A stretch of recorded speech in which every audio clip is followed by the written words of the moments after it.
Good evening, good afternoon. I hope there are no good mornings, but there might be, depending on where you are.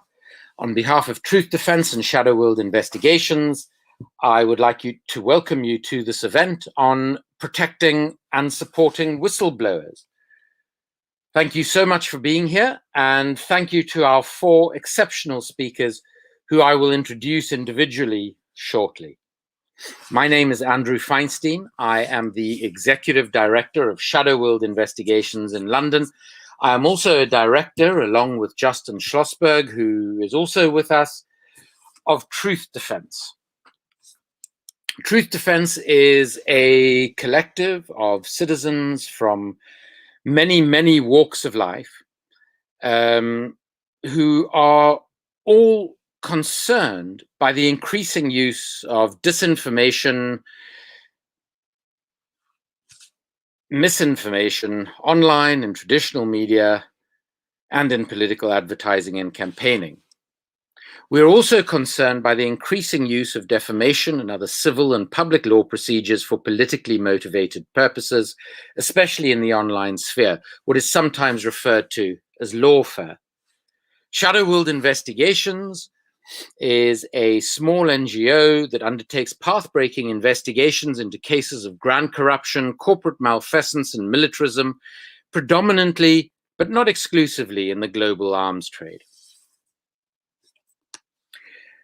I suppose it's worth mentioning that in a previous life, I was an ANC Member of Parliament in South Africa, where I attempted to investigate a very corrupt arms deal in which around $350 million of bribes were paid to key ministers, senior officials, military leaders, executives of the state arms companies, and assorted insalubrious intermediaries.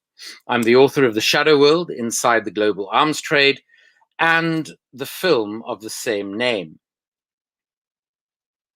I also should mention that I serve on the board of the Platform to Protect Whistleblowers in Africa, a whistleblowing support organization that has supported many whistleblowers across the continent of Africa. I would also like to mention that a Truth Defense and Shadow World Investigations report that was released just a few hours ago, entitled Damage Control: Blowing the Whistle on the Whistleblowing Support Industry. You can see that report on the Truth Defense website, on the Twitter feed, and similarly on the Shadow World Investigations website and Twitter feed. The report outlines the crucially important role that whistleblowing as a public good should play in our societies. The crucial role that it plays in exposing systemic corruption, be it in the banking sector, massive offshore tax evasion, expansive state surveillance regimes, the true human cost of wars that are very seldom documented, and abuses of power of all kinds and in all types of organizations and institutions. In an age when corporate and government business is increasingly conducted without any formal paper trail, the act of truth-telling by insiders is more essential than ever in order to meaningfully hold the powerful to account. But this fundamental democratic and public interest function of whistleblowing is under threat. Since 2010, both the US and UK governments have adopted increasingly reactionary and repressive measures in a bid to contain and deter whistleblowing, especially from within the military and security state. Both countries have been accused by UN officials of treatment amounting to torture. As mentioned, we have 4 truly remarkable speakers this evening. And first off, we have Eileen Chubb, who will talk about the enormous pressures on whistleblowers. Eileen, who runs Compassion and Care, which was founded in 2003 for healthcare whistleblowers. I came across her in an organization called Whistleblowers UK, which was supposed to be set up for whistleblowers in all sectors, including the healthcare sector, which Eileen had been so involved in. It was set up by a wonderful man who is greatly missed today, Gavin McFadden. And Eileen and Gavin, being people of principle, of integrity, at a moment decided to leave Whistleblowers UK and to create another organization for the broader whistleblowing community called The Whistler. These two organizations have supported over 9,000 whistleblowers to date. And to give us some sense of that experience and of the extreme difficulties that face whistleblowers in our society, I'm going to hand over with gratitude and with great respect to Eileen. Thank you so much for that introduction, and thank you. The report that you've done today, which is amazing, and I urge people to read it. The shocking truth about what goes on and really how government is committed to protecting whistleblowers, which is not at all.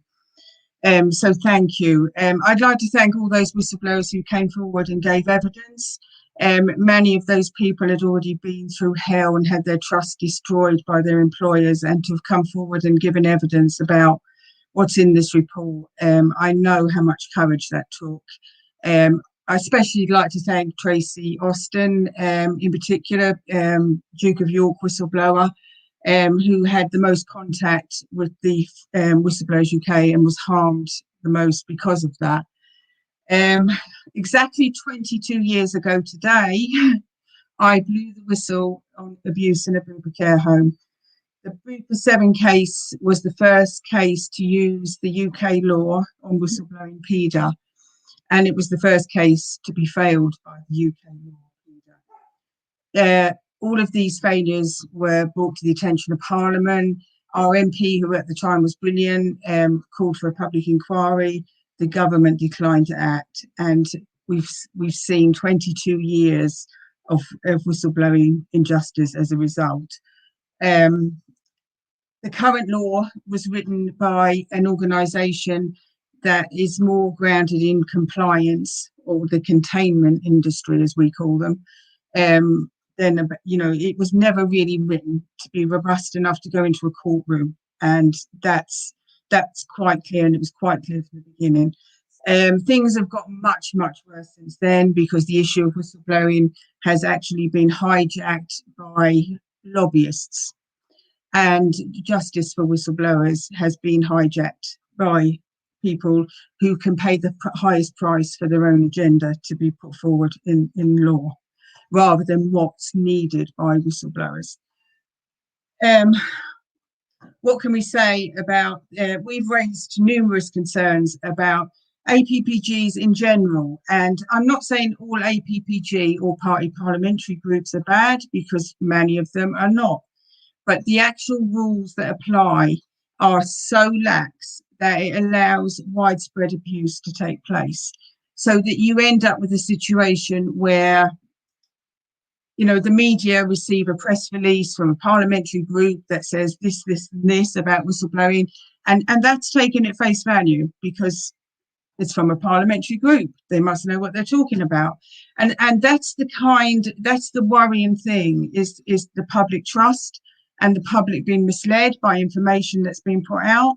Very early on, we were raising concerns that the data contained in these reports wasn't right. It didn't tie in with the average whistleblowing data that we have, and we've been doing this a long time. The kinds of things that were being reported were all out of sync with, you know, what's normally acceptable as whistleblowing issues. So that was, you know, first things that came on, you know, our radar.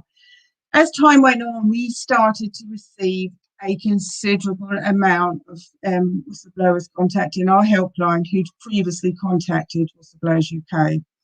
And we started seeing a theme that where cases were being cherry-picked based on how much the whistleblower was earning. So those whistleblowers from the front line weren't even called back. So you've got people that can be suicidal, whose lives have been destroyed because they did the right thing, and they're not even called back. And that enrages me, to be quite honest. I will never apologise for being angry about this issue, because to me, caring for whistleblowers is a duty of care. There's a duty of care because you've got people's lives in your hands, and you've got the lives of those they're trying to protect in your hands as well. And I never underestimate that responsibility, because it's a heavy weight to carry, and you cannot just ignore people's concerns because their cases don't reflect the agenda that you have. It became very clear early on that Whistleblowers UK were pro-bounty. Now, bounty hunting is not whistleblowing, because it just takes the public interest element out of the whole agenda, and you can't have whistleblowing without serving public interest. I won't go too far into that, but what happened was we reported these concerns to all the relevant authorities, the Treasury Department, FCA, the Biz Department. We went everywhere. We went to the APPG, we went to Parliamentary Standards. We never left any stone unturned, because, you know, it was only a matter of time before I received the news that a whistleblower had taken their life because they were failed by Whistleblowers UK. And I'm not having that happen on my watch, basically. What was staggering for us was, as a result of raising these valid concerns, which were evidenced, robustly evidenced, we were targeted with a campaign of malicious allegations by Whistleblowers UK. In effect, the Secretariat of the APPG on whistleblowing behaved exactly the same as the worst employer would behave when concerns are raised in the workplace. I mean, it was absolutely horrendous. They used the ICO, they used the regulator, the Charity Commission, and the real core of what they were complaining about was the book There Is No Me in Whistleblower, which is the case for Edna's Law, and they wanted Edna's Law deleted. They wanted to stop both of those things continuing. And they used regulators to further that agenda. And incredibly, the Charity Commission currently was under the remit of Baroness Stowell, who is politically linked to the complainant, being from the same party. Her appointment to the Charity Commission was robustly opposed at the time. Her agenda with the Charity Commission has been trying to gag charities from, you know, campaigning or saying anything about issues that affect their beneficiaries, such as, in our case, things that affect whistleblowers would be things like free speech. Baroness Stowell has actually said charities shouldn't be speaking out on things like free speech, which is staggering. So you've got a situation where charities have either got to protect themselves in order to keep their funding. We have no paid staff, but we have to have a minimum of 10K a year to survive. And even though we've got no paid staff and we're tiny, we were put in a position where the Charity Commission have actually tried to censor our website. And of course, we will not give an inch on this. We will not. We will fight this no matter what. And if a regulator can be misused to that extent by a parliamentary secretariat to remove any political obstruction to their agenda, that is quite a chilling thing to happen in what's supposed to be a free country. Libel law. Libel law is currently being widely misused. Now, Whistleblowers UK threatened our publisher with libel because of the book There Is No Me in Whistleblower. It's not libelous at all. Everything in it is fully backed up with documentation. However, if you've threatened a charity with libel, the Charity Commission can sanction that charity regardless. Just making the threat of libel is a way to silence any opposition. And that has got to be changed. That is totally wrong, because you're going to end up with a situation where campaigners and charities won't speak out on really important issues because they've been threatened with libel and as a tactic, and that's wrong. So I think what the core of everything that's wrong with this country is the fact that we've got whistleblowing law and we've got people in the system that are not abiding with the rule of law. The rule of law has been abandoned as far as we're concerned in the UK. It's not the country I thought I lived in or thought I was born in. So that's one thing that's got to change. So at a time when we were dealing with a 60% increase in helpline calls from whistleblowers across the country during the COVID pandemic, Whistleblowers UK targeted this charity via the Charity Commission. The only people who suffered as a result of those attacks were the whistleblowers we were trying to help. And I'm eternally grateful to the amazing whistleblowing volunteers that we have and to the trustees of this charity, because as a whistleblower, this charity started with, as a whistleblower, there was no one to help us. So, you know, we didn't want anyone else to go through that and we tried to help others. Those others have tried to help others. And this amazing network of goodwill and incredible integrity has sprung up all over the UK through Compassion in Care and the Whistler. We have teachers that help whistleblowers in the care sector who can't write out their concerns because they're not literate in English. And, you know, we've got teachers that will help them. And then we've got police officers that will help families that are trying to raise concerns about abuse. So we have all of this expertise and all of this goodwill that's given freely. And the idea that anyone could see a whistleblower and see money to be made. So that was the big thing. So we are currently fighting the Charity Commission, and we will continue to fight, you know, them, because everything that we stand for, truth, integrity and honesty is you know, is paramount. And we publish all our evidence, is, you know, it's all evidence-based, and we serve whistleblowers and we serve the defenceless who rely on whistleblowers. The whistleblowing APPG, all of the members, I don't count Norman Lamb in this because he's the only one that's had integrity, but every single member of the APPG was written to and informed of Whistleblowers UK's conduct against this charity and making malicious allegations, threatening some of our vulnerable volunteers with police action, and a whole stream of troll accounts with awful threatening tweets. You know, that's the kind of, you know, the behaviour that was going on. And, you know, and this is an organisation that's then saying that they're there to stand up for whistleblowers. So I've got to say, the APPG on whistleblowing are telling employers how they should act when they're confronted with concerns. How did the APPG on whistleblowing act when they were confronted with evidence concerns? They ignored them completely. They haven't answered a single correspondence, nothing. Why is whistleblowing so important?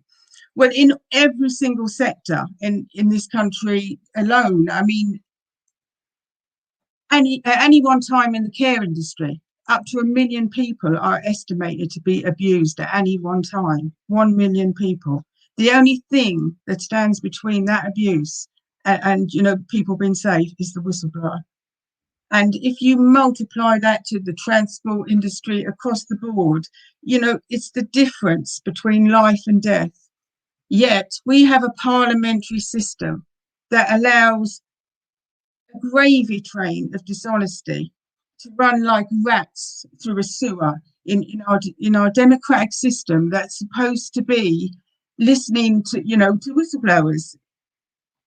I mean, it's absolutely staggering, and I've got to admit I am still shocked by it. And maybe if, you know, this didn't, if I gave this as a plot to a Hollywood writer, they'd say that can't happen. It's too far-fetched. We can't make a film out of that.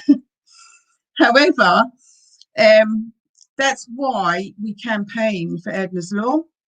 Edna's Law is based on the evidence of 9,000 whistleblowers. It's what they've told us they wanted to happen, and that's the key thing. Whistleblowers UK campaign for office for the whistleblower. They say they've consulted whistleblowers on this law. However, this law was written years and on their website before they carried out any consultation whatsoever. Whistleblowers want action on the wrongdoing. They want the wrongdoing stopped. And that's why we campaign for Edna's Law, because we won't make a penny from Edna's Law, and nor do we want to. We want to ensure that Edna's Law is brought in, we oversee that it's being done properly, and we're going to fold as a charity, because we're not in here to promote ourselves or to keep ourselves in, in work. We're here to fix the problem. And the Charity Commission think that's some kind of alien concept, that a charity would try to not, serve itself above those who it's supposed to be serving. So Edna's Law has an inbuilt scrutiny system. No, we currently waste billions every year on regulators that have no investigation skills. Many of them collude with the wrongdoers. They're absolutely a waste of space, tick listing. And to be quite honest, that money could be put into a police unit. We want a public interest crimes unit. And there's an inbuilt scrutiny system with Edna's Law. We don't just presume people will do what they're supposed to do. So it's, everything is scrutinised every single step of the way. And that's all laid out in the book, There Is No Me in Whistleblower. We want all whistleblowers equally protected. There's so many people saying, oh, well, we want to protect NHS whistleblowers, or we want to protect banking whistleblowers. But the rule of law says that all whistleblowers should be protected equally. Now, we understand that, security whistleblowers, they're never going to allow that. But we've submitted that there should be a public interest defence, and there should be a hearing by a jury and not a judge alone, because the jury is the greatest safeguard we have. So all whistleblowers protected equally. There's a paper trail, and there's a time limit on each type of disclosure and how long the employer has to act. For example, the time frame for the Zeebrugge ferry disaster to stop ferry sailing from the time a concern was raised would be 1 hour. And if the employer fails to act within 1 hour, because after all, that's just a phone call, then they are committing a criminal offence, and they will go to prison for failing to act on those kind of concerns. And we perceive that a deterrent will not need to constantly be used. The whistleblower is treated as a protected witness. The state takes the case. The whistleblower is awarded compensation, just compensation, and, the employer goes to prison if they fail to act. Whistleblowing is a life and death issue, and it's only if your life depends on it or you think about it, you realise how important it is. And yet we're having an APPG on whistleblowing that's selling justice for whistleblowers to the highest bidder, to have a gravy train of preferred law firms who will rake in God knows how much money. And we have a compliance industry making billions out of this misery. And I have whistleblowers today who have no food for their children because they did the right thing. So you will understand why I find it reprehensible what Whistleblowers UK and this APPG have done. In fact, when it comes to lobbying, the actions of Whistleblowers UK make the David Cameron lobbying case look like Mary Poppins. And I think that this needs to be totally exposed. And I am so grateful to Truth Defence and to Shadow World for what they've done, because these kind of issues rarely get out there without such amazing people as Andrew and Justin. And we owe you a debt of thanks for all of the whistleblowers. I've been having messages all day, and I expect I'll be having them all night as well from whistleblowers who are, amazingly grateful for what you've done. And, I think as well is the fact that who would want to be a whistleblower? You don't choose to do that. My father was a whistleblower before they invented whistleblowing. And I can remember as a child that he was blacklisted from the construction work. And, I can remember the wrongdoing he reported. He saw a young man killed in the ditch beside him for the want of health and safety.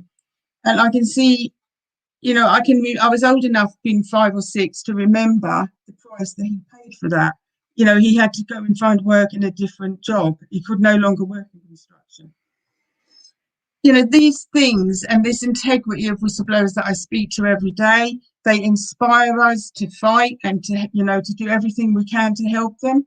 And in all honesty, you know, I know that Edna's law is the only thing that will change things. Edna was abused as a child. She was one of the 7 abuse victims.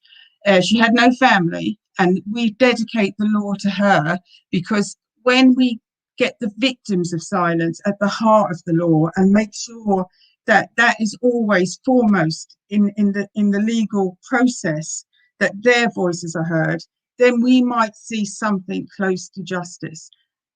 We also want all historic whistleblowing cases reopened, examined and heard by a jury. We're very pro-jury because whilst they're not perfect, they're the greatest safeguard we have in our legal system, and that's why we want whistleblowing cases heard by a judge and a jury. If anyone thinks a jury is not going to make any difference, I'd say Clive Ponting, which is everything that a jury should be.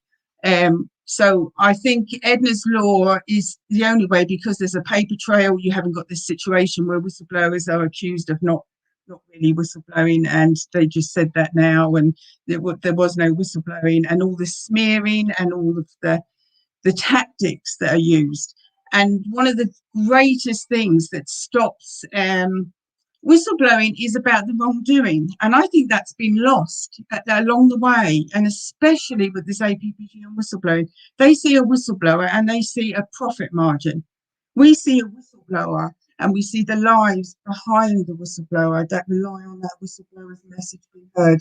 Currently, they drowned, and the message drowns with them. Most whistleblowers never make it into the legal system because they never saved up before they report the abuse. And most whistleblowers are not in senior positions. They're in low-paid jobs. They're care workers. We don't get headmasters. We get teachers or classroom assistants. We don't get consultants very often. We get cleaners and hospital porters and people on the front line, people that, you know, can't, you know, they've got no buffer, so they've got no savings. That's why their courage is all the more incredible. And that's why Whistleblowers UK's treatment of them is all the more reprehensible. Thank you.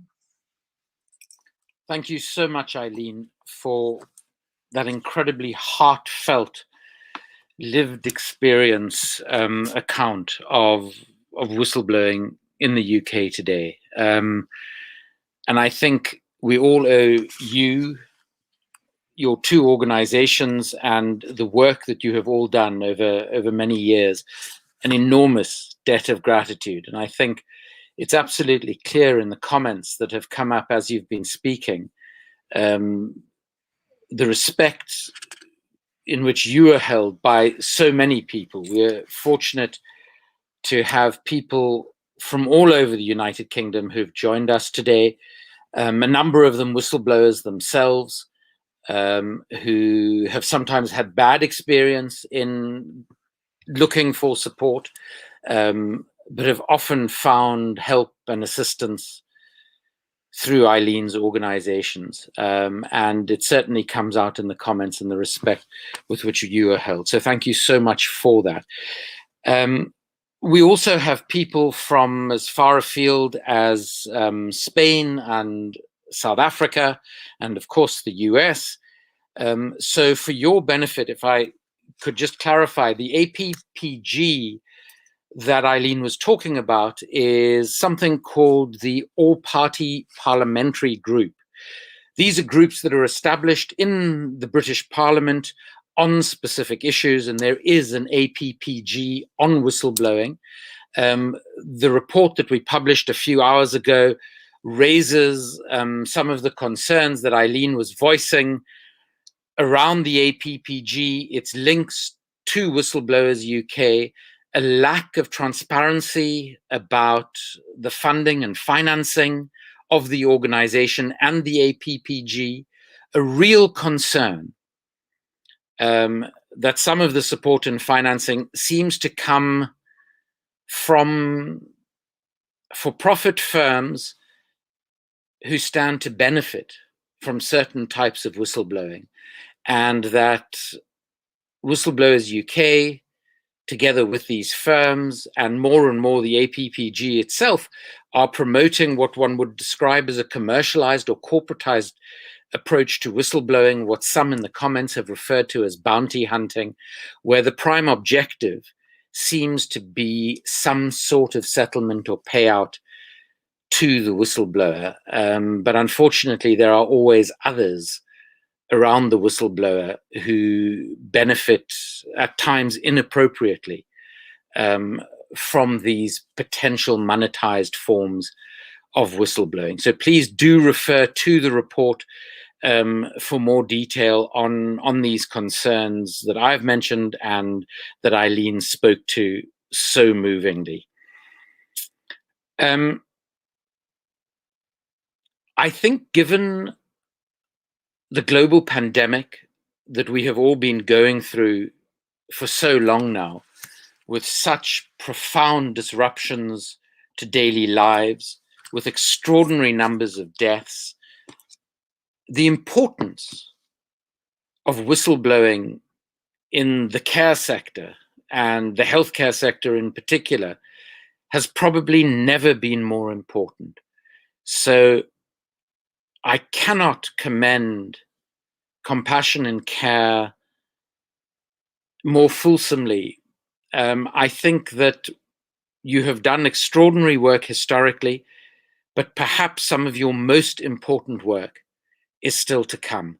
And again, judging by some of the comments we've seen by people who work in the sector, there remains an enormous amount to do with respect to the healthcare sector, particularly in the United Kingdom. And I wouldn't be surprised if this was the case in a number of other jurisdictions as well. The other area in which whistleblowing plays a crucially important life or death role, as Eileen has described it, is obviously the defense and national security sector. National security is often used as a reason for secrecy. I've experienced that in my own work, where national security imposed secrecy often provides a veil around what is nothing more than criminal conduct, massive corruption and bribery in the global arms trade, which accounts for 40% of all bribery in all world trade. And we have a number of speakers to speak to that topic tonight. The first of whom is Matt Kennard. And I'm just wondering, Matt, I know that Gavin McFadden, who we mentioned earlier, has played a very important role in your career. I think it might even be possible that the first time you and I met might have been through Gavin. It was Gavin who got me involved in Whistleblowers UK and who contacted me when he and Eileen decided to leave the organization after its then chair had refused to support Edward Snowden and Chelsea Manning, arguing that they should simply have gone up the chain of command to report the terrifying abuses that they so bravely brought to public attention. And I think all of the next three speakers will understand how inimical that was to the process of whistleblowing and why Eileen and Gavin, as people of integrity, had little choice but to leave and to form their own organization.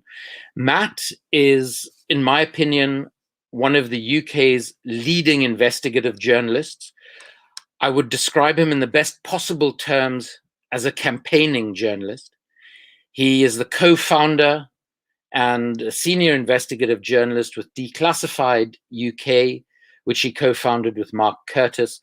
And in my opinion, Declassified is doing far and away the best work on UK foreign and defense policies and practices, on British intelligence, surveillance, and the remarkably corrupt and out of control British arms trade.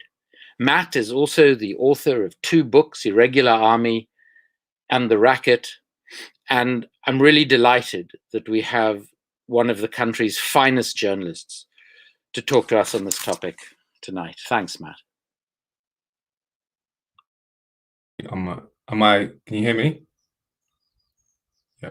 I mean, firstly, I'd like to just say, I know it's a cliche, but how honored I am to be on this panel, because everyone on the panel I admire greatly. Eileen's work has been an inspiration for a long time. The example set by people like Andrew and Tom as well, in going against these huge institutions to reveal the truth and to reveal injustice. There's nothing more inspiring for me personally, and I think for a lot of people, than seeing people risk everything to get the truth out and to get justice. So, and I think that goes to the heart of what we're talking about today. And I wanted to talk about whistleblowing in quite general terms, because I think democracy cannot exist in a real sense without whistleblowing. And that includes whistleblowers from the national security state, but across all of government, because governments exist largely to lie to their populations, because their populations, they don't want that, they have different interests to their populations, so they have to put out a lot of propaganda to keep their population in line. And the biggest threat to those narratives staying robust is whistleblowers revealing the truth. So that is why you see every day more and more attacks on whistleblowers, and more examples being made of people who have stuck their neck out to get the truth out. And I think that in an information age, which we're living in now, where it is possible to get large quantities of information out to the world, Western states particularly, which is what I'm looking at, see leaks as a very, very big strategic threat. The UK military is constantly building up its cyber warfare department, constantly building up its programs against disinformation, which are murky and I believe purposefully ambiguous about what they target. And this is all about trying to control the narrative in a situation where information is freer than it's ever been. So in that context, whistleblowers, like people like Tom, Edward Snowden, they pose a huge threat, because what they're revealing is truth about these institutions that really undermines the propaganda that these institutions put out about what they do. And our government do not want us to have a realistic view of what they do. They want us to have the sanitized version, which is what they get in the media. And another part of this is an attack on journalists on the other end, because traditionally what's happened in the 20th century, at least, what usually happened in terms of a national security leak would be a source or the leaker was criminalized. That was always the case. So someone like Edward Snowden or Daniel Ellsberg would get prosecuted, but the journalist end never was criminalized. And what you're seeing across the Western world, particularly I look at the US and the UK, is that they're trying to criminalize that journalist end of this leak dynamic, and that's hugely worrying. I mean, the perfect example of that is what's happened to Julian Assange, because Julian Assange created technology and an organization which was aimed at making it easy for whistleblowers of conscience to get their information out into the world. Firstly, without being prosecuted themselves by doing it anonymously, and secondly, because they could rely on WikiLeaks to publish always if it was in the public interest. So, and what you see done to Assange is what they'd like to do to any journalist that helps these leaks that damage the strategic interests of these states. And in fact, there's actual talk now in the UK of an Espionage Act being enacted, which would emulate what the Espionage Act in the US, which was put down in law in 1917, as a way of as a piece of legislation against spies during wartime, but has been subsequently used against leakers of conscience, including Thomas Drake. So what you're seeing in the UK is, I think the national security state thinks, well, we can't allow this to keep happening. We have to have a deterrent in place for journalists, not just the leakers, and make them scared. And they actually, there was a commission called the Law Commission a couple of years ago, which was entrusted by the government to come up with recommendations on updating the law around leaks and national security. And their recommendation was to criminalize the handling of classified information if you weren't, if you didn't have the required access. So that what that would do is mean any journalist in possession of material which is classified and leaked to them by a leaker of conscience would be breaking the law. And of course, that would basically eliminate national security reporting as a pursuit that we can do in the UK. And that is what they want. They don't want information getting out that makes them look bad or makes their strategic priorities obvious.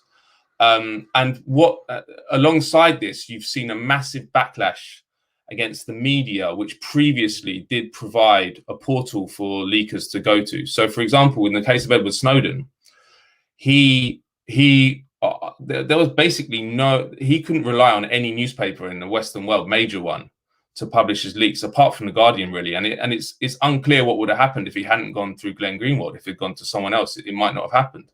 But we've done some work on this. What you saw in the aftermath of the Snowden revelations was a massive backlash by the national security state against the Guardian to try and neutralize them as a place where these leakers could go.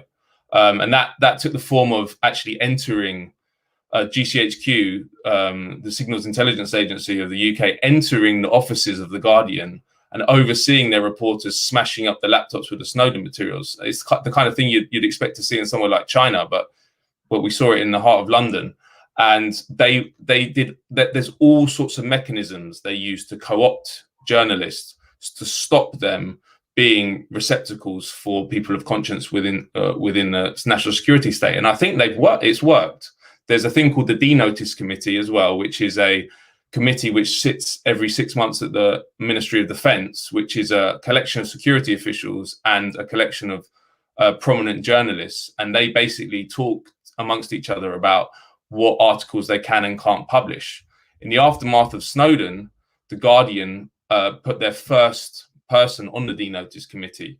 It was actually the deputy editor, Paul Johnson, who was one of the people that had smashed up the laptops. So it was all part of this program of bringing the Guardian in-house and making sure something like Snowden can never happen again. And I think it's quite clear to a lot of people what's happened to the Guardian in the subsequent period. And I think they successfully neutralized the Guardian as a place for national security leakers to go. So what are you left with? You've got Assange in jail, the Guardian neutralized. I think now, if someone like Snowden came along and was looking for a newspaper to go to, there wouldn't be anywhere to go. Or at least there wouldn't be anywhere to go where you could really be sure that they wouldn't go to the authorities first. So the national security state has successfully hit back against whistleblowers. And I think that is one of the major dynamics you're seeing in the information age is states understanding that their purported belief in a free press and their purported belief or stated belief that they want to protect whistleblowers puts them at risk, and they must neutralize the avenues through which this kind of leak can be done. I wanted to just talk briefly about a few cases where we've dealt with whistleblowers. One, and also the term whistleblower, I think it's a great term, which carries a lot of what for me admiration when I speak to a whistleblower. But I think it's not just about people within institutions that reveal information or disclose or come out with information that they shouldn't. There's many different types of whistleblowing. I think whistleblowing in a way is about going against your institution or leaving an institution and understanding how things work or in a real way. because one of the major things about institutional thinking and why whistleblowing doesn't happen as much as it should is that institutions are built to break people down and to make and ingrain in them certain corporate or state ideologies. So a lot of these people who spend decades within institutions are heavily indoctrinated. And that's why when you see people come out on the other side, the freest minds I've ever seen are whistleblowers, because you see that they just shed all this ideology which they've built up over years, and they can see the world clearly, and there's nothing holding them back. So it's across all of society. There was a case in the UK of a UK soldier, Ahmed al-Batati, who wait one sec, sorry, my son's just coming. Ahmed al-Batati, who was a UK soldier who did a protest outside the Ministry of Defence in 2021. Sorry, I'm just gonna, Andrew, can you? Absolutely. I don't know if you can hear my son crying. Anyway, so Ahmed al-Batati, I can continue now, I think. He made a statement outside the Ministry of Defence against the war in Yemen, which gosh, I'm gonna have to go. Sorry, can I come back in a sec? Sure, absolutely.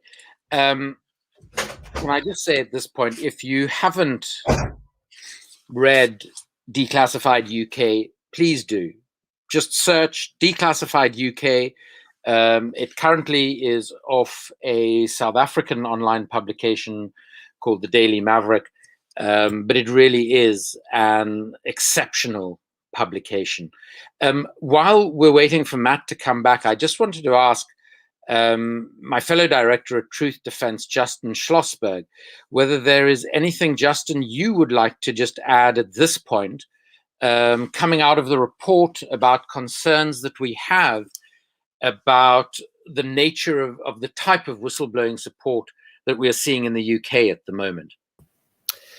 Yeah, sure. I mean, I think one of the things that's interesting, building on the comments from both Eileen and Matt, and what's in our report, is that there is a real kind of political economy of the whistleblowing support industry that really quite, in a quite almost seamless way, integrates the interests specifically of the state in containing and deterring certain forms of whistleblowing, particularly those from the national security state, obviously. But I think also more generally, there is obviously an interest in the state in containing, deterring whistleblowing that exposes any kind of systemic failure within government and probably more widely within the public sector. And then, of course, you have the commercial interests of employers and private organizations in the private sector who similarly share an interest in containing whistleblowing, or at least doing their utmost to prevent disclosures becoming public. And the way in which these kind of if you like, two sides of the coin have co-opted what I would call the sort of the third sector, the non-profit sector of whistleblowing, is really something that I think is of grave concern, and which is what our report speaks to.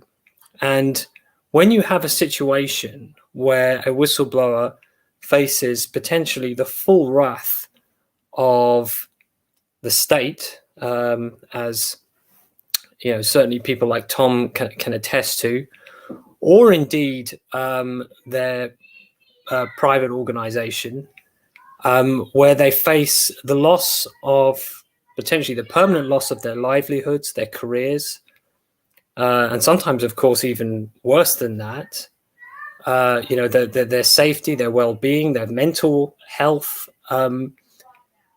The only place that they have to turn to are those organizations that claim to be non-for-profit, that claim to champion their cause in the public good. And when those organizations lack the kind of transparency that we've seen in regards to Whistleblowers UK, I think it, and then you mix that with the interests of hugely profitable companies, both in the legal and compliance sectors, who profit directly or indirectly off whistleblowing, and the way in which they have been engaged with organizations like Whistleblowers UK and the APPG. And you get almost a kind of perfect picture where the discourse around whistleblowing, certainly the policy discourse around whistleblowing, leads us to believe that governments and these sorts of organizations and these companies are all batting for the cause of whistleblowing, that they think it's essentially a good thing, and what a great thing to have this brilliant whistleblowing hotline system in your organization to ensure that people can blow the whistle internally before it ever gets out of hand. I'm not saying that those kinds of services don't do some real good and don't really do benefit some types of whistleblowing. But when you think about the kinds of disclosures that are about systemic wrongdoing, systemic failures in organizations, institutional corruption, the likes of which we've seen very recently in this country, in the banking sector, in the media sector, the arms trade, many other sectors, it's just self-evidently pointless to even attempt to blow the whistle internally, because you know that not only are your employers, and by definition the senior management of your organization, complicit in the very wrongdoing that you're trying to expose, but very often and more than likely the regulators or ombudsman may be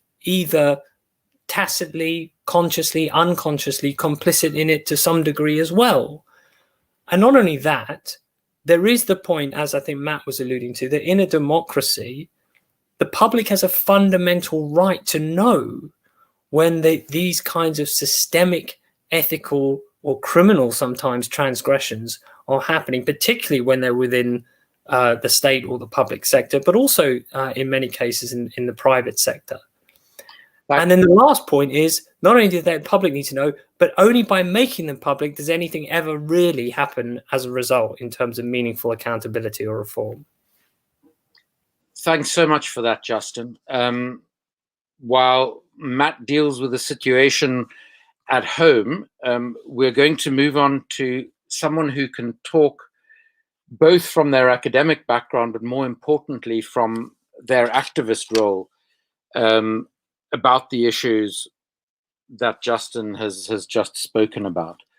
Dr. Deepa Govindraj is an academic and an activist. She's also a trade unionist, a member of the National Executive Committee of the University and College Union.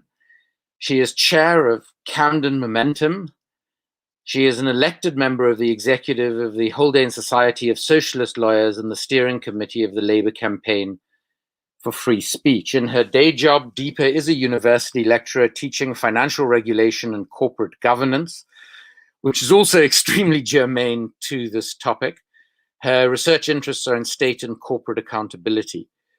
I got to know Deepa through her remarkable role in focusing on and galvanizing the response to the appalling persecution of Julian Assange. And in fact, Deepa served as a legal observer at Julian's trial for the Haldane Society. Deepa. Thanks, Andrew. Thanks very much for allowing me to speak to everybody. And firstly, I'd like to thank those in the audience who have sent their solidarity to other whistleblowers and to Chelsea, Julian and Edward Snowden.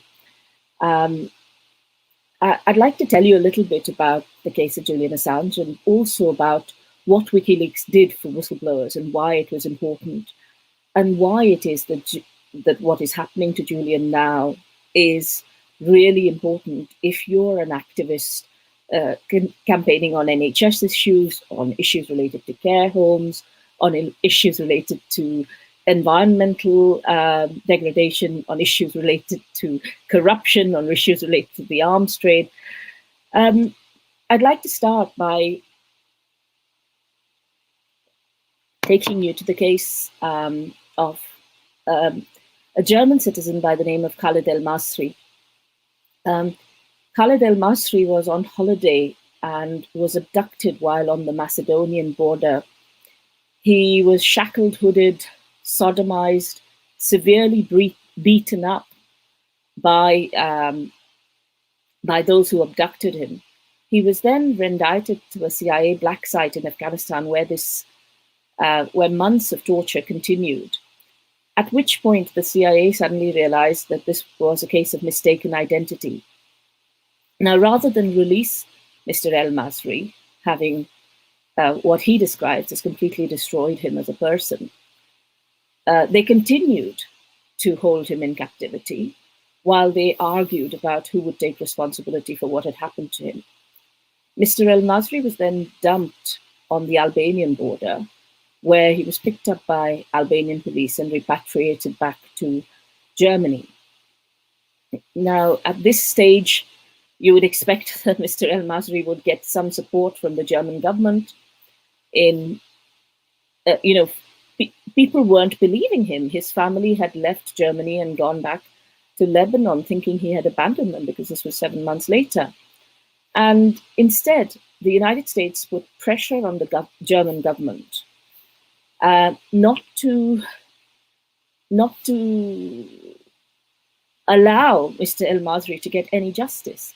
In fact, when his case went up to the Grand Chamber of the European Court of Human Rights, what really helped him was information that came out from WikiLeaks releases that showed what had been done to him. And through all this time, a lot of diplomatic pressure was put on the Germans not to hold the 13 CIA officers to account, with references being made to any attempts to either arrest or extradite those CIA officials would be seen very negatively by the US. And it is easy to think that Mr. El-Masri's case was, a one-off case, or maybe, it happens from time to time that there is police brutality or there is military intelligence push the boundaries a bit, and occasionally they get the wrong person, but in general, they do the right thing. But as the murder of George Floyd has shown, as the case of Mr. El-Masri has shown, but also as the underreporting of 15,000 deaths in Iraq has shown, as John Sloboda of Iraq Body Count, which is a civil society organization looking at the civilian death toll in Iraq, has testified to this. Governments repeatedly cover up serious and systemic criminality and brutality.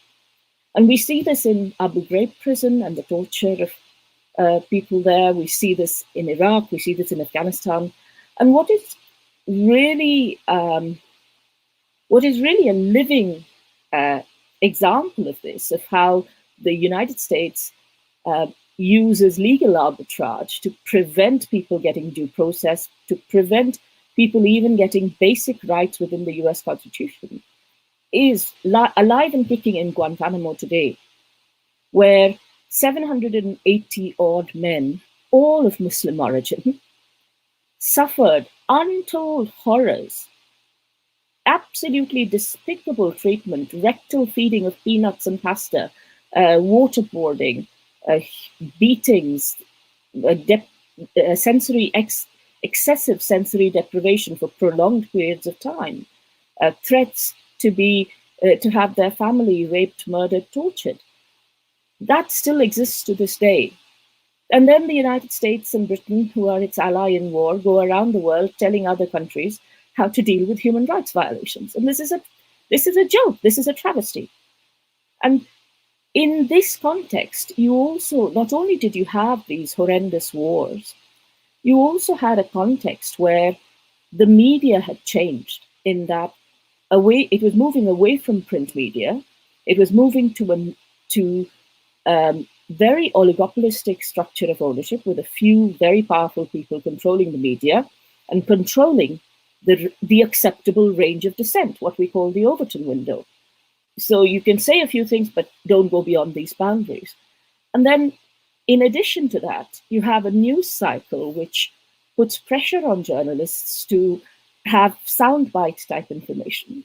And add to all this absolutely intense pressure within organizations, particularly the military, with the help of PR companies and consultants and advisors, to suppress examples of wrongdoing, to actively plant misinformation that misdirects attention, particularly by smearing whistleblowers, by smearing journalists who cover important stories, by undermining and cutting through technology, which would allow people to have some amount of privacy. All this is going on. And here you have this revolution brought about by Julian Assange and WikiLeaks, which was to allow us to surveil the state. Secondly, to allow whistleblowers to provide information securely, not just securely for themselves and anonymously for themselves, because we don't want to have the Chelsea Mannings and the Edward Snowdens and the Tom Drakes of this world suffering. They also allowed for the security of the document itself. And not only was there security of the document through this brilliant new innovation at the time, which was this electronic Dropbox, which I think 23 other whistleblowing organizations and a large number of the world's newspapers now use, a secure Dropbox encrypted facility. You also had the situation, as Matt said earlier, of WikiLeaks being a censorship-resistant platform. What do I mean by this? When the CIA says, we don't like this leak, take this down, WikiLeaks says, no, we won't. It's true. And to this day, they have a 100% accuracy record. So what is put on the WikiLeaks site is something you can trust, unlike the fake news we see all around us today, the manipulations.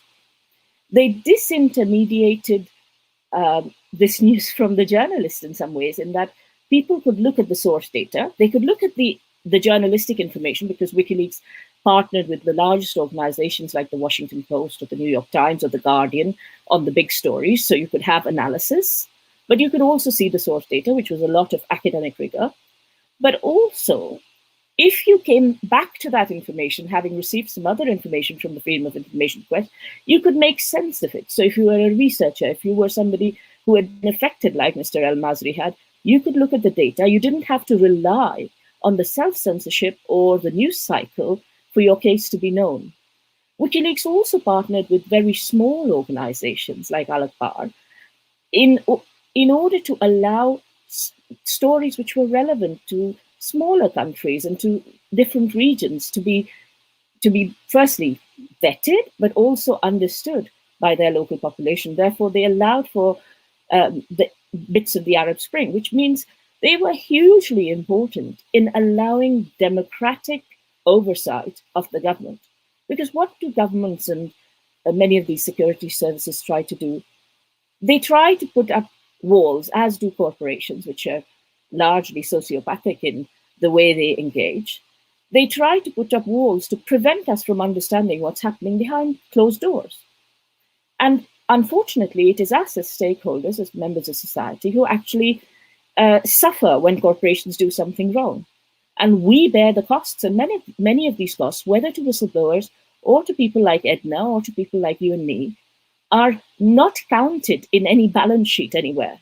So we pay huge prices, and the public pays a huge price, and society pays a huge price, while a small number of people benefit. People like Tony Blair, who is a war criminal, benefit because they now go jetting around the world, earning big bucks, pretending to be motivational speakers and Middle East peace envoys after causing the destruction of the Middle East. So WikiLeaks brought power back to the people, and it brought a certain sense of confidence, a certain sense of trust in the media, which had been irrevocably broken by the fact that, for example, the collateral murder video, which YouTube is currently censoring by forcing you to put in all kinds of details before you get to see it, where an Apache gunship was shooting down civilians as though it was some kind of video game. In this kind of information, a journalist who was embedded within the very battalion which was involved in it didn't report, but later is told in his book, Chelsea Manning says he must have known. And so we rely too much on the integrity of journalists. And so Julian Assange allowed us to see the data for ourselves. And this was a huge step forward for journalism and for whistleblowing. And it is for this reason that he is now being potentially extradited to the United States to face 175 years in a supermax prison, where he will be in a cell which is 10 feet by 8 feet at max, where he will be fed food once a day through a hatch, and where he will receive individual recreation, as the US beautifully puts it, by being allowed to go into a similar cell next door. And this for having committed no crime. He will be under these conditions also pre-trial, where he will be under something called, in a very sanitized way, special administrative measures and administrative segregation. Essentially, what they say is he will be allowed 2 phone calls a month of 15 minutes each to his family. All his calls, including to his lawyers, will be monitored. And the treatment that he will receive in order to deal with the tremendous psychological damage that has been done to him through years of smearing and isolation, both within the embassy and now for the last 2 years, despite winning his case in Belmarsh, will be to medicate him. And this is the kind of explanation that the CPS unflinchingly gives in saying that it's okay to extradite Julian to the United States. And we as citizens have to stand up against this, because of course, we are all horrified by the state's brutality towards Julian Assange as an individual, and the fact that 5 nation states, Britain, the US, Ecuador, Sweden, and Australia, intentionally and metaphorically stamped on his head in order to create the kind of psychological problems he is facing now. But also the physical torture they have caused. While he was in the Ecuadorian embassy, he had a shoulder injury. He had a very sore tooth, and he's had a chronic lung condition. And the British government didn't allow for him to even leave the embassy to have treatment at the hospital. In fact, Keir Starmer's CPS, and I'm ashamed to say this as a constituent in Keir Starmer's CLP, Keir Starmer's CPS wrote to the Swedish telling them, don't you dare get cold feet, this case is not being treated like other cases. And the only reason we know this is through freedom of information requests done by an Italian journalist, not by a British journalist while this was happening, but an Italian journalist who found out what was going on between Britain and Sweden in illegally and unlawfully keeping Julian's case in limbo and not giving justice either to the women in Sweden or to Julian, and continuing to smear and harass and taunt him while he was in the embassy. So in all of this, I guess I come back to what this is all about. And Eileen said it really succinctly. It's about the public interest. It's about us knowing the crimes that our governments and our corporations commit in our name. And WikiLeaks was the standard bearer for that. And it is important that we as a society coalesce around whistleblowers and around people like Julian, because they're on our side when our governments and these big corporations and their rich and powerful crony capitalists are not. I'd like to also, if I may, Andrew, invite you all to an international festival of dissent, whistleblowing and accountability, which is going to be on the 8th of May. It's a festival, so it's going to be fun. It's not going to be one long Zoom panel. We're going to have workshops, art, music, etc. It's going to be online. And I'm at @Deepa_Driver on Twitter, and I will be putting out more information as we go along. I'm quite happy to answer any questions once others have had a chance to speak. Thank you. Thank you so much for that, Deepa. I think it's quite remarkable to think about what one individual has done to support one of the most important whistleblowers of our time. And Deepa has done it in a way that has brought so many other people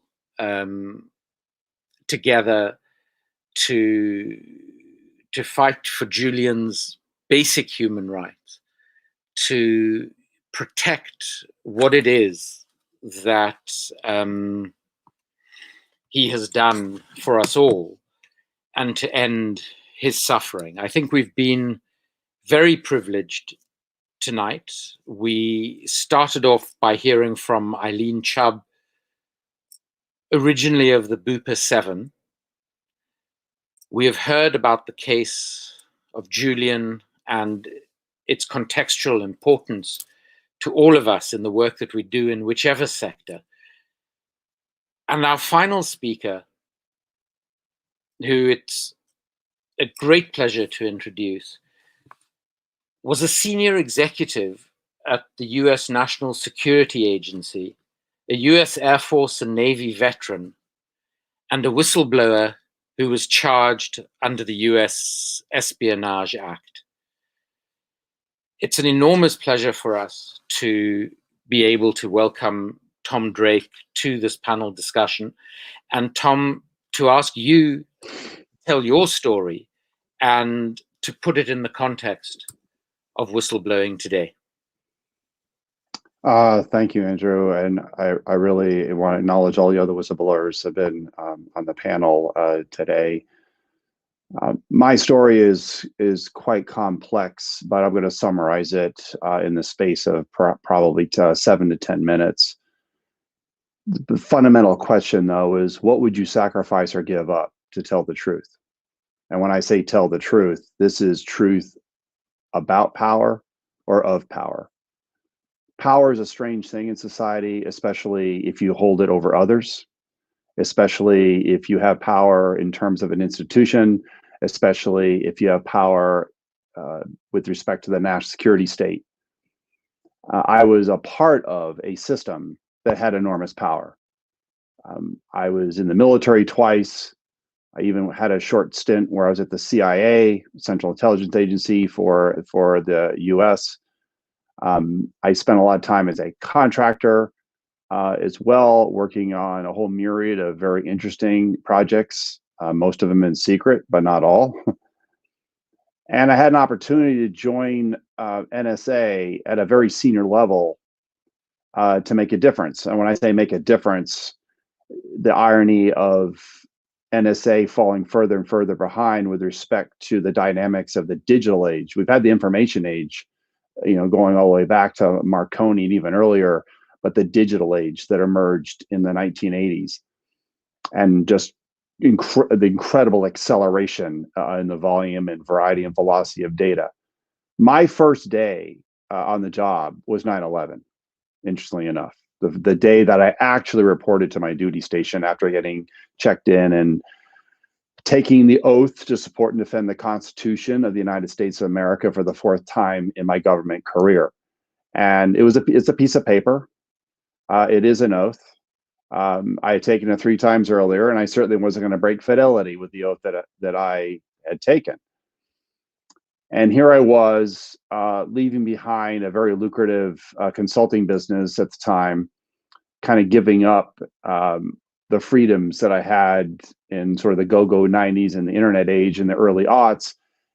And I'm joining NSA. And of course, I did not know that very early morning when I reported to the number 3 person at the National Security Agency what was about to happen within just a few short hours later that morning. But I knew that when the Twin Towers and then the Pentagon were hit, an extraordinary loss of life all at once, nearly 3,000 people that were murdered that day.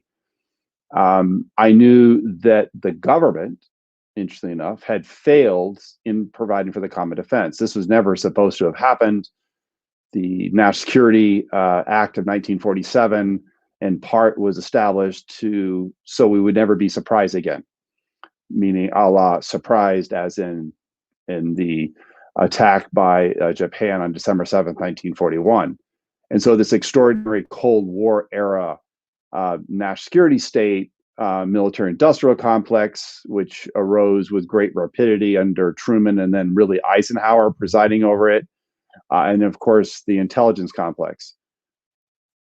What most people did not know, very few people in fact knew, is that the failure to keep people out of harm's way led to some extraordinarily secret decisions at the highest levels of the government, up to and including the president.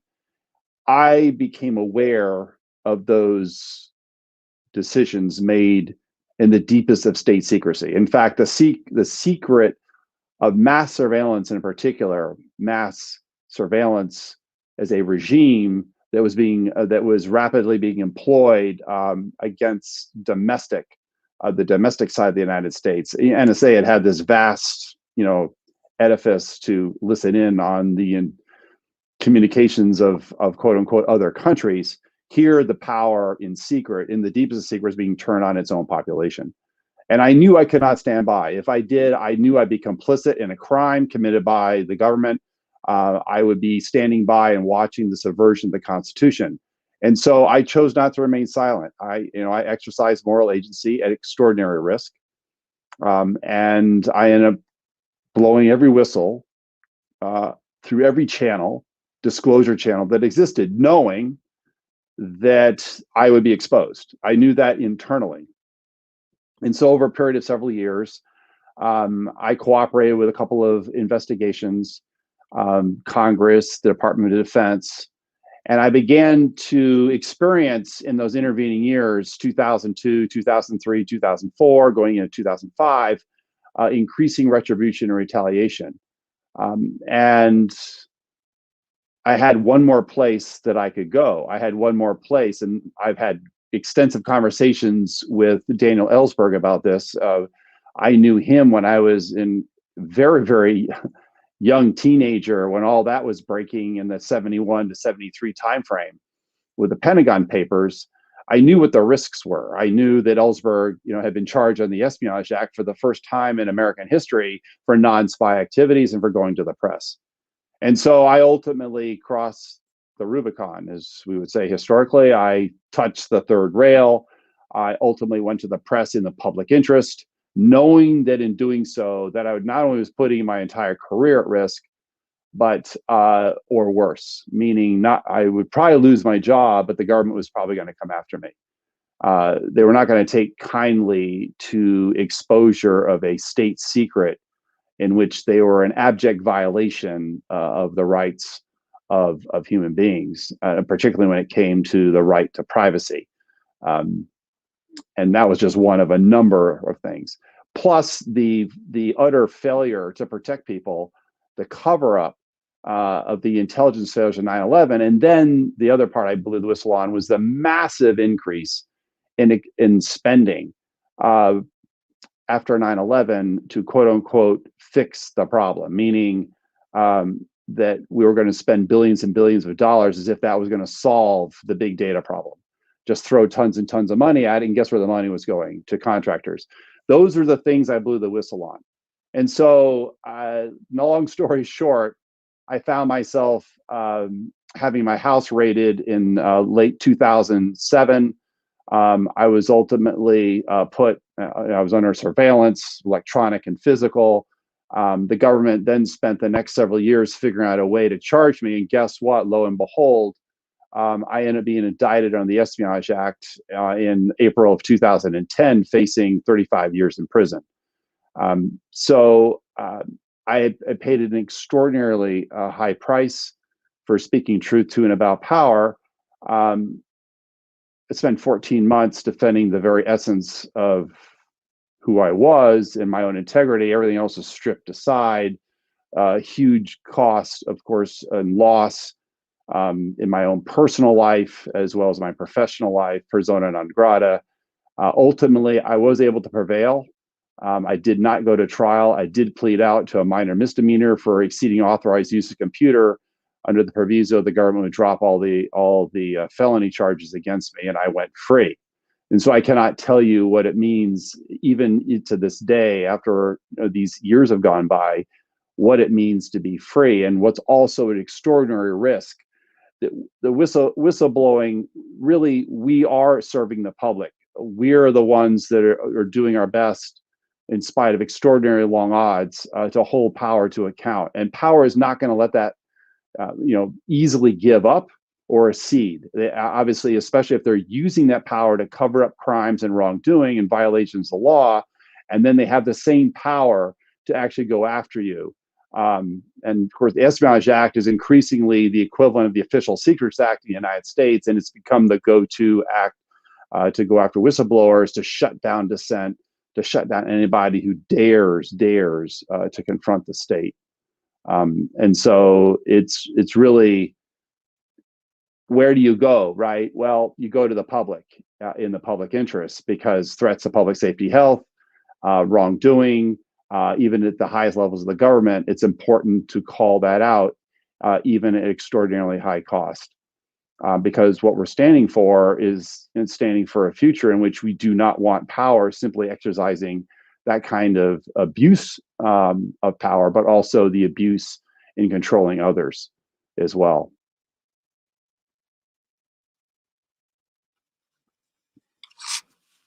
Thank you so much, Tom. For most of us, we can't begin to imagine what the experience must have been like. To really have to defend against your own country, which also happens to be the most powerful nation on the planet. As you put it, your very being, your very existence, everything that you stand for is incomprehensible. It is so important to hear your experience, to hear the integrity that drove your experience. And from the other side of the pond, where we are experiencing abuses by the state at an ever accelerating rate, it's really important to hear the story of people like yourself. And I hope that your message will inspire others to speak truth to power, and also to support those in our own country, like Julian Assange, who continue to suffer the consequences. We also should mention at this point Daniel Hale, the drone whistleblower, who is facing a very lengthy jail sentence for blowing the whistle on certain aspects of the US's, in my opinion, egregious drone campaign. Daniel, if you haven't seen it, appears in a remarkable film called National Bird. And again, is a very, very brave and courageous individual. And we as ordinary citizens can only thank those of you like Eileen, like Tom, like Edward Snowden and Chelsea Manning, like Julian Assange, and so many of you who have made comments tonight about your own experiences attempting to blow the whistle. We can only give you our respect, and hopefully more and more going forward, our support. Thank you, Tom. Matt has now, I understand, according to Vicky, who has been behind the scenes operating everything, and thank you so much for that, Vicky. Matt has blown the whistle on his son, we believe, and has now either moved his location or his son's. And I have to say, Matt, that in a conversation like this, that is emotionally and intellectually extremely taxing, and we've seen just how taxing it is for so many people in the comments, it's actually good for a little bit of domestic reality to infiltrate what has been a difficult conversation. Thank you so much for managing to come back to us. Having now heard Tom and having heard what you heard before you had to leave us for a while, is there anything further that you would like to say to try and draw some of these things together as somebody who has decided to effectively turn your back on a potentially lucrative career in the commercial media, to hold power to account through your journalism?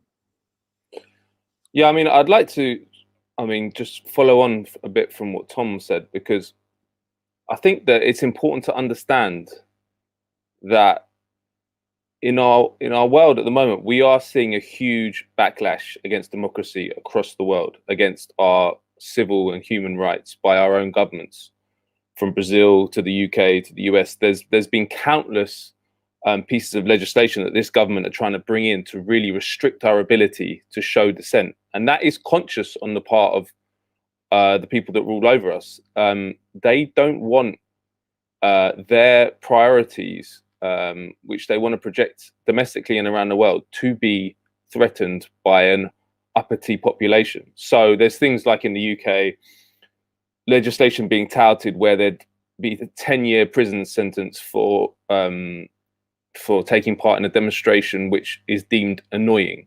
I mean, sounds like something out of the Soviet Union or something. I mean, these things are happening, and it's a weekly sort of thing. They keep that they recently proposed giving immunity for all UK soldiers for issues of torture, and obviously, a part of all that is whistleblowing, because whistleblowers are the frontline defenders of democracy. They are the ones that are letting us know information from the inside which the state doesn't want to know, and they are the ones that come under the most concerted attack, because the state and corporations want to stop that information line existing. And Tom talked about the ferocity with which the NSA and the US state took action against him, raiding his house, threatening him with 35 years in jail. These are all performative attacks on someone like Tom to send a message that that people inside should not do this, and you don't want to do this. It's not good for you. And it's the same with Assange to journalists. I mean, we have a journalist. He is a whistleblower, but essentially he's the other end of the leaking dynamic, and he's sitting now 2 years in Belmarsh prison, maximum security prison, alongside terrorists, paedophiles, all the worst dregs of humanity, or dregs of the United Kingdom. He's sitting there, and he is being threatened with 175 years in the US. I mean, his life, he's never going to be able to have a normal life, and they want him to send a message to everyone else: do not mess with us. And we need to understand and support whistleblowers at every stage, because we need to create conditions where people do not see it as life ending to take the moral step and blow the whistle, because someone like Edward Snowden really definitely upsets the national security state, because he's living a life in Russia which is not a bad life. I mean, it's obviously has massive restrictions, but they would have wanted him to spend the rest of his life in solitary confinement in the US, out in some supermax in the desert. But that didn't happen. And so we need more of those occasions. And what is vital is that we create an infrastructure for whistleblowers that can combat the state's persecution. Because what at the moment we have is a huge imbalance of power. When a whistleblower comes forward, they take on these huge institutions, these huge states that want to destroy them. And there's very little on the other side that protects them. People like Eileen are trying to fill that hole and doing it amazingly. But that needs to really should be our goal, to develop it. There needs to be a whole infrastructure which is the natural place for a whistleblower to go, i.e. they can get pro bono legal advice even before they blow the whistle. They can get pro bono advice about how to approach the media safely. All these things need to be in place. And the reason it's slow to get there is because the state really doesn't want that in place, because they don't want a competitor in this. They want to be able to smash people as soon as they raise their head above the parapet. So I think, in conclusion, we need to understand that this is democracy at stake, and these people are the frontline defenders, and we should support them every step of the way. And as Deepa said, there's all sorts of mechanisms through which they try and destroy them. It's not just the legal threats, it's not just the raiding the house, it's also reputational destruction, which they do in much more insidious ways, and all sorts. There's a whole playbook that they've got. So we need to not play their game in that sense. And I'll just finish with, obviously as a journalist, I can provide some sense from the journalist side of what it's like working with whistleblowers. And I've seen countless times what people or what Tom and Eileen have talked about, which is the awful personal impact often that this has. And that's by design. They want to make it hard to do. And I wrote a book about the US military, and particularly about the proliferation of neo-Nazis and gang members and criminals in the US military after during the early stage of the war on terror, because they couldn't recruit enough soldiers and they actively or stopped enforcing regulations on those categories. And I talked to, and every single whistleblower I talked to had their life destroyed, and had no help rebuilding their lives. And that is a story that we don't often hear, that people need to understand is a major part of the way that the state stops people coming forward. Because, as I said earlier, that whistleblowers pose a strategic threat to the national security state. And actually, if you look at the numbers of people involved in this machine in the US and the UK, we're talking millions of people. It is surprising, really, that so few come forward and have a crisis of conscience and make that step.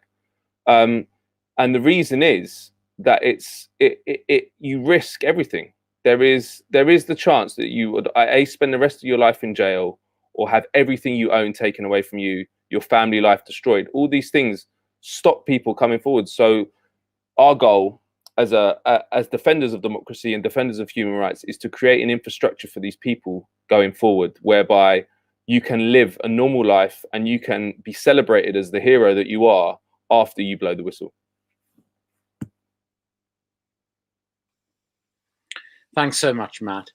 I am aware that we should be closing now, but for those of you who are able to stay with us a few minutes longer, I would like to just pose a couple of the questions that have been posed by members of the audience to the panelists. I'm afraid I'm only going to be able to give the panelists a minute or so to answer any of the questions or anything else that has come up that you would like to comment on. But thank you so much for a wonderful breadth and range of great questions, and our apologies that we can only ask so few of them. Julia says that he's actually going to submit 2 questions to a key workers summit tomorrow, organized by Southwest TUC, which could equally be addressed to the panel. And the first is, how can an effective whistleblowing system be created for NHS staff and other key workers, especially in care services, bearing in mind very few staff appear to have any confidence in the confidentiality of whistleblowing systems established by management in their own organizations? And the second question, and unfortunately mine gets cut here, how can NHS staff and key workers be protected from what I think is from bullying? So I would imagine that there are a couple of you who would particularly be interested in taking on that question. There has then been a question from Karima on YouTube, who is listening in from France. She has a question about transposing the European Whistleblower Directive in the UK, whether the UK also has to transpose this more protective directive for whistleblowers. And I would imagine that Brexit becomes something of an issue there, but one or more of you might have something to say on that. And then there was a comment, I think, also on YouTube, asking really about whether there are any known good examples of people speaking up and creating change. And I would like the panelists to try and end on that, if possible, in your minute or so, based on the realization of the last comment or question that I actually spent 5 hours this morning in a consultation with prosecutors from South Africa's National Prosecuting Authority in preparation for giving evidence against the country's former president, Jacob Zuma, in his corruption trial in relation to the arms deal that I tried to investigate almost 20 years ago. His corruption trial starts in mid-May. And I would like to think that all of those people who spoke up, and they included people within my own party, the ANC, within the military establishment who spoke up about the corruption, feel very positively the fact that someone who was recently the most powerful person in the country politically will soon be in the dock facing the full might of the law for his corruption because of their speaking up. Shall we just go through the panel as you spoke initially? And please feel free to comment on any of those questions that you feel enabled to, and any other thoughts that you have, particularly on the issue of people speaking up and creating change. Eileen? Hi, try and keep it a thing. Regarding good examples of whistleblowing, there's two kinds of whistleblowing. There's the convenient and there's the inconvenient information. And that has to be recognised in law, that if you're telling a company that someone's stealing their money, they're very welcome. They welcome that information with open arms. There's the positive examples. However, if you're raising concerns that the company are defrauding money, etc., that information is treated in a totally different way, and the law needs to recognise that. It's no good saying to employers, don't be naughty to whistleblowers, because that doesn't work. The second question, I've forgotten what the second question was. Regarding good examples, as in, I think tonight is a good example. You know, whistleblowers have come forward, they've raised serious concerns about an organisation, and thanks to Truth Defence and Shadow World, that information is out there in the public and they've been made aware of it. I don't think you could end with a better or positive example when the truth prevails as it has tonight. And thank you to all the other speakers, you've been amazing. Thanks so much, Eileen. Matt? I mean, on the big question of examples of people who have changed things, it's happening every day. People are blowing the whistle. There is a steady stream of people speaking out against what's happening, and I think we're going to see more and more of it, because we're going to a very dark place as a world.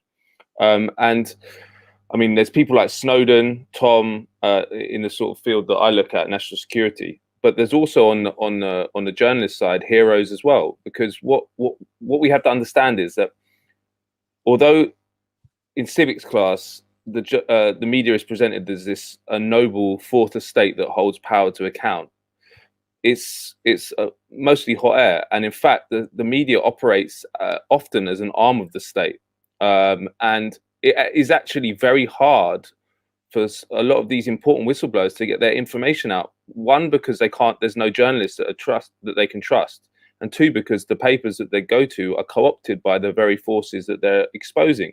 So I think people like Glenn Greenwald, who was one of the reporters who worked on the Snowden documents, and subsequently did a huge expose of the corruptions program in Brazil, which showed it was itself corrupt, and basically freed Lula from prison. People like him have had have literally made the world a better place through their journalism, and obviously the whistleblowers who worked on those stories, the same thing. So you're seeing it all the time. We need to understand that the media is not our friend. I think the mainstream media, I think it is actually our enemy, and either we need to change the media to make it do what it should do, which is treat these whistleblowers as sources and protect them as such, or we need to develop alternative media more so we can create the infrastructure where we can cover leaks such as Snowden or Chelsea Manning. Yeah, I'll finish by just saying, aside from the work itself, every time someone like Tom, Edward Snowden, Chelsea Manning comes out, they're changing the world, not just by what they're revealing, but changing the world by their example. And that's very important, because people look to people who have had a crisis of conscience, and first they gain strength and they gain courage, and it changes people's it's a massive rupture in what is a smooth process and a smooth machine when you see someone come out like that, and it inspires people.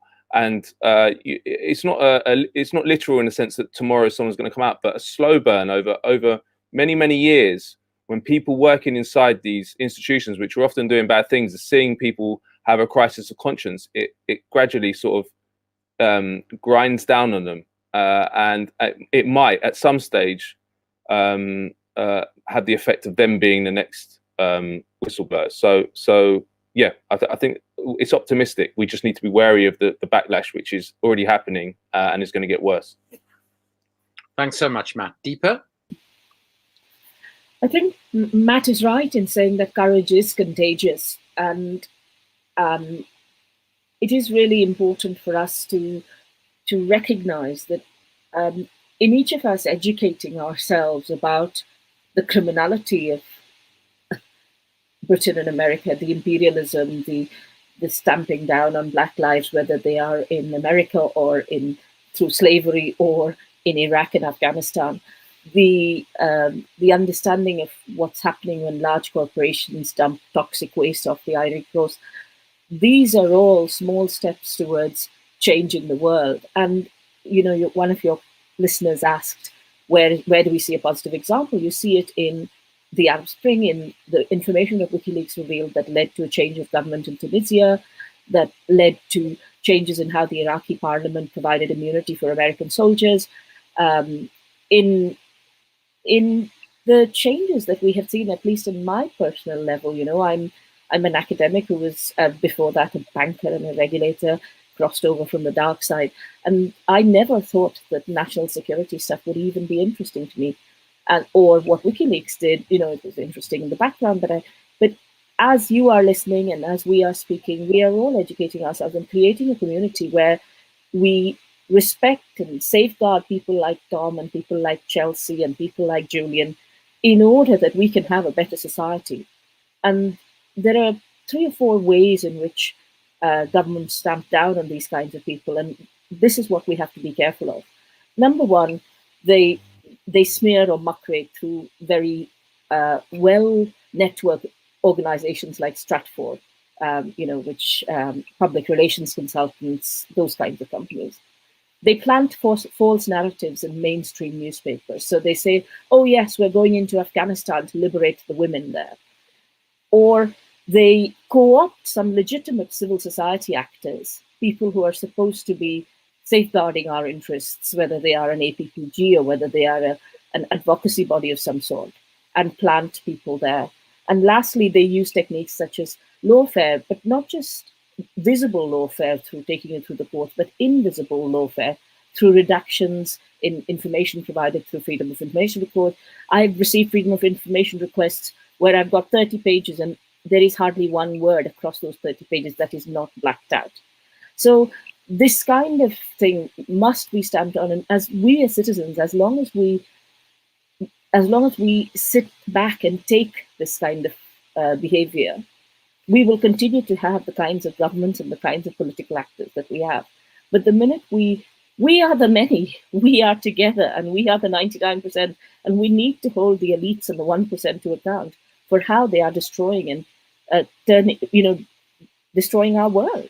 So I'd urge you to take the agency and take power in your own hands, work with your trade union, work with your local community group.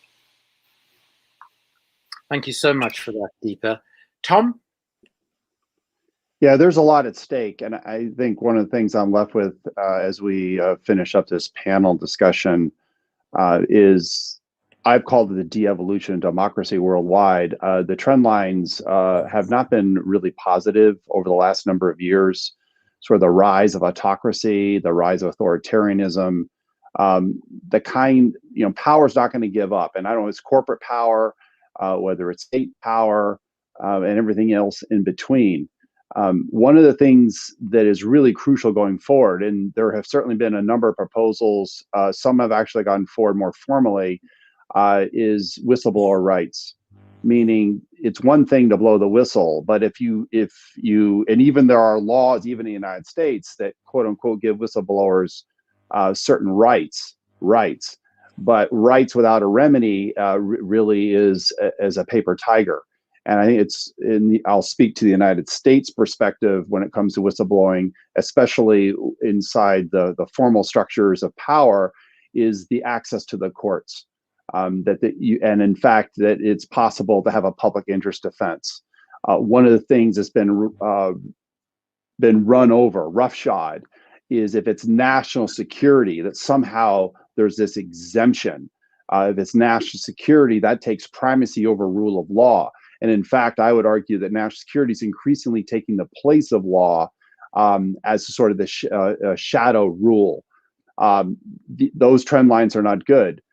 However, in terms of differences, well, in some ways, this very panel is a demonstration of that.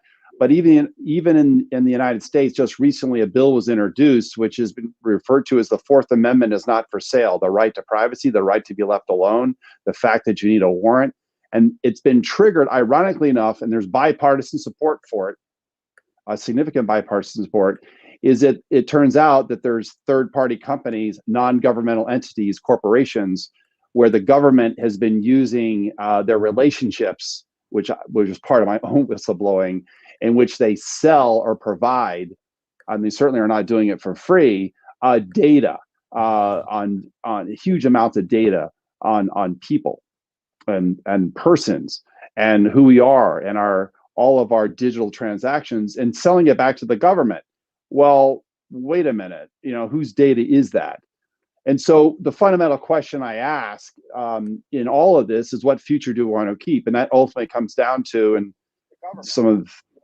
this is the phrase that resonates with me as an American, is, it's for who? For we the people. And it comes down to, it's we the people all over the world.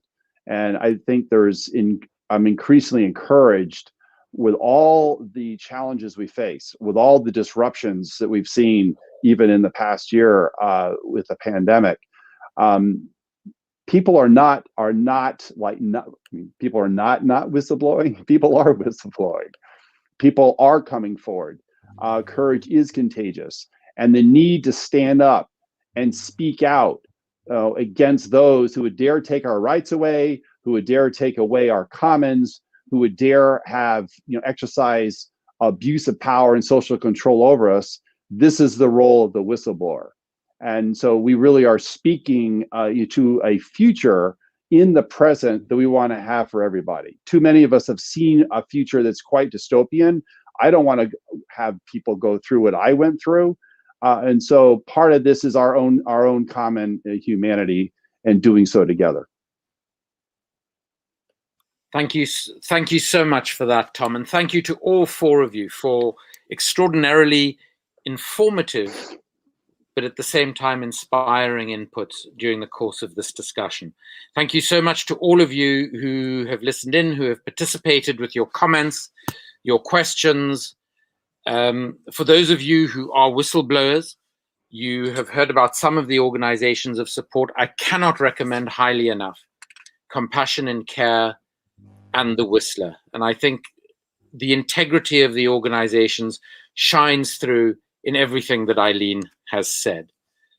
I would ask you to please read the report that Truth Defense and SWI have published earlier today.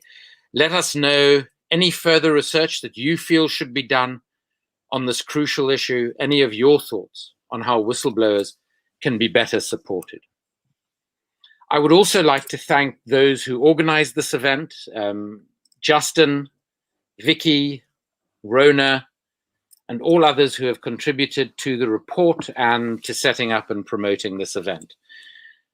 I would like to leave you with the words of another wonderful campaigning journalist, Chris Hedges, who I was fortunate enough to interview for the film of The Shadow World. Chris, in turn, quoted Julian Bender in The Treason of Intellectuals, who said, "You can serve two sets of principles, privilege and power, or justice and truth. The more you make compromises with those who serve privilege and power, the more you diminish the capacity for justice and truth. I think that the rebel seeks to keep those who have power fearful.